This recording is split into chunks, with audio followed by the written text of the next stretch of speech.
Entertainment radio on the go. This is eRadio. It's time for the Louwdown on mental health, and great to chat again to Louw Breytenbach. How's it, Louw? How's it going your side? Good, thanks, and you, Ian? I'm good, thank you. It's good to catch up with you again. Yes, good to be back. Yes, and today we are talking, or you're going to share some techniques for self-love. That's going to be nice, because last time we also spoke about loving yourself and accepting yourself, and also being comfortable being alone, you know? Absolutely. So, yeah, I think the main thing with this is, first off, that I'm not a psychologist and not trying to be a psychologist, simply someone who has been struggling with mental health issues for the past 20 years. I have 8 diagnosed disorders, and my only purpose is to share my experiences and chat about mental health so that we can break the stigma around it. And hopefully, together, you and I and our listeners can find something that brings us healing or peace, or at least just a new frame of reference to work from when we do engage with people who have mental health issues. Exactly. And Louw, let me just tell you, you're doing a bloody fine job. Dankie, Ian. Ek kan hoor hy bloos sommer daarso. Nee, dis goed. Dis as mense nog kan bloos, shame. As mense nog kan bloos, sê dan vir my ook vreeslik baie van hulle. Dis goeie ding. Nie groot kop nie. Ek like dit. Okay, Louw, so I must say I also like your Instagram, when you go live on Instagram at 5 o'clock. What's it, live at 5 on a Friday? Yes, live at 5 on a Friday. I like it. It's very, very nice. Engaging with the people, the comments flowing over your screen as you give them advice. So listeners must definitely check it out. You're on your Instagram Fridays at 5 o'clock. It's not for too long. It's just a few minutes, Louw? That's correct, Ian. It's just simply a quick catch-up, 10 to 15 minutes of your day, just to give some inspiration for the weekend, reflect on the week that has passed. And then, of course, if there are questions that I can help with, I try and answer them. And if not, I always provide SADAG's number and the number of free counselors that may be contacted to assist people who either are dealing with mental health issues or who knows someone who is dealing with it. Great stuff. Now, Louw, we're talking about techniques for self-love. Where would you like to start? So the techniques for self-love, is something that is not often spoken about. Everyone is on the bandwagon of self-love and that you should place yourself first. And I mean, you know that we always read the positive quotes and we're like, I'm putting myself first. Love starts with me. But we never learn how to actually find ways to love ourselves, because when we look in the mirror, it's perhaps just not there, or we are so highly irritated and so sensitive now after COVID with sensory overload that we just want to get out of the shops. We don't want to see people. We're not used to seeing groups of people anymore. And then it becomes very isolated and very alone. And like you said last time, we spoke about how to love being on your own and to be comfortable being on your own. Yeah. But being comfortable and loving it is still two very different things. Sure. So the first thing for me that helps me to stay motivated in that self-love mindset is firstly to have a compliment sheet. And I know it's going to sound cheat, but what you need to do is actually write down a list of compliments you would love people to pay you. And that's the recognition we almost never get. Ek meen, vir jou op radio, you might feel, Jan, that you are working your butt off and you are sitting here day after day, night after night, relentless hours, running a 24-hour station, and you would just like someone to say, hey, dude, you're playing good music. Oh, yeah. We appreciate what you are doing. I like that, yeah. And it's the compliments that never come that we almost expect from people, and we want that recognition. It's a human experience to want validation of some form. So the first thing for me is to write a compliment sheet of all the compliments you would like to hear for yourself. And as silly as it sounds, I printed mine out, I laminated it, it's on the back of my bathroom door, so whenever I close it, I read several compliments while sitting in complete satisfaction. And that just like, later on, those compliments become a reality where you don't need the external validation because you believe those things about yourself, because you have been repeating them day after day, week after week, month after month. And before you know it, it almost becomes habitual.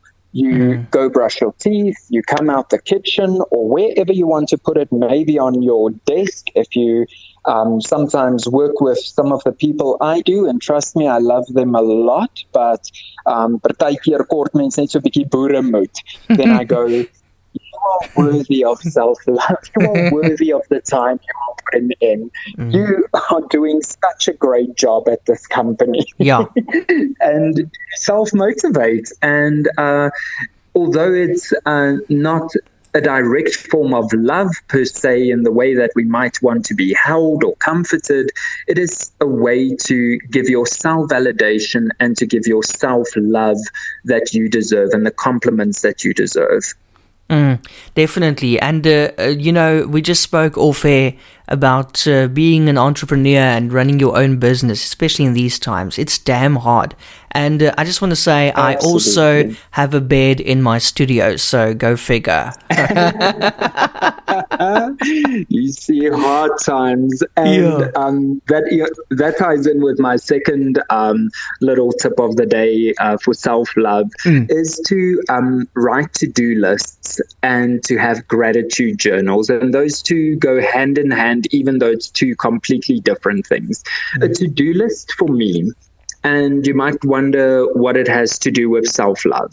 But the moment you write down what is expected of you for your day, it doesn't become the circular thought pattern and stress pattern that causes us to doubt ourselves, that causes us to go into anxiety and panic, because all those thoughts are fluid.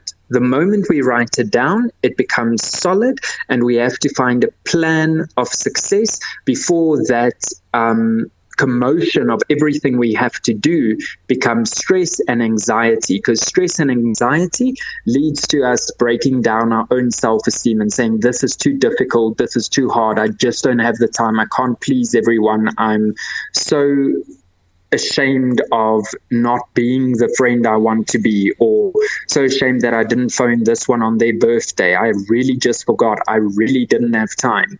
The moment we write down what we need to do, it becomes easier to complete those tasks and to form logical thinking patterns, or as the psychologists call it, a linear thinking pattern, instead of a circular pattern where you just run over and over and over all the things you have to do, could have done, should have done better, and never did.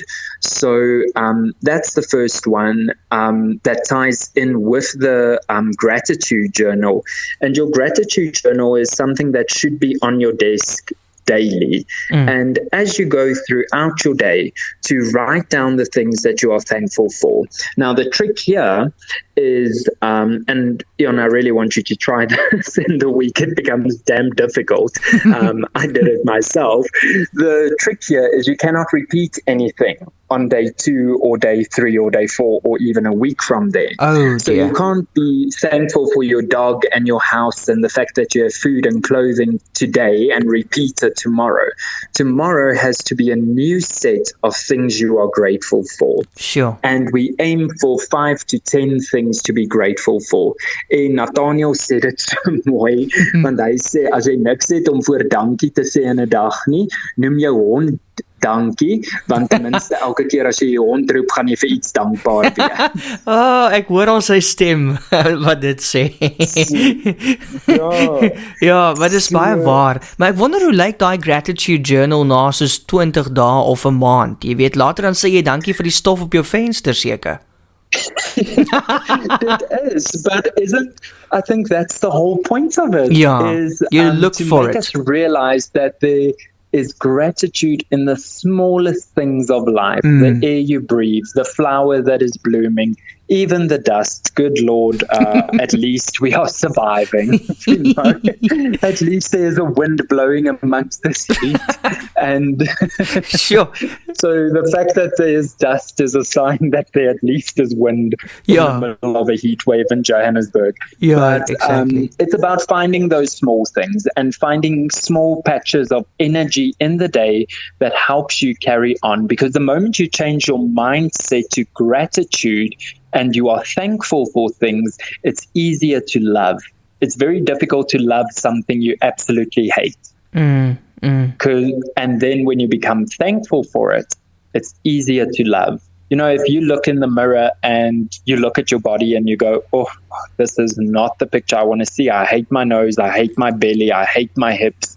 Nothing's going to change. You can drop 20 kgs, you're still going to hate it because it doesn't come from love and it doesn't come from gratitude. If you can look in that mirror and you can at least acknowledge, I am thankful for the fact that I do have a nose and ears and the capability to feel and that I have my limbs. If you don't have your limbs, thank God you're still alive, you know. If you can be thankful for all those small things, that thankfulness sets over into love, because over time you will realize that I'm not just thankful for this. I actually love the fact that I have hands. I love the fact that I have sense of smell. I love the fact that I can see or hear or speak or whatever it is. And those are the things that make us aware of the miracle we are actually living in. Because if you think about it, we don't even think about where the next breath comes from or how we're going to breathe or what we are going to do to breathe, to stay alive. It just happens naturally. The whole body works together without us even thinking about it. And the moment you can be thankful for that, you can start loving that process of this miracle that you are in. So I was like mind blown when I heard this, when the penny dropped, because I've heard it so many times before, Ian. So just when the penny drops and you realize how special you actually are, it's very hard to let the opinions of others get you down from there. Because if someone walks up to you and says, hey, I don't like what you're wearing, you go, good, thank goodness you're not wearing it. And it's me. Because I love it. I love my clothing. I love the way it fits on this beautiful body. And I love the fact that I'm able to wear clothing, that I have limbs and figures and curves to make this look good.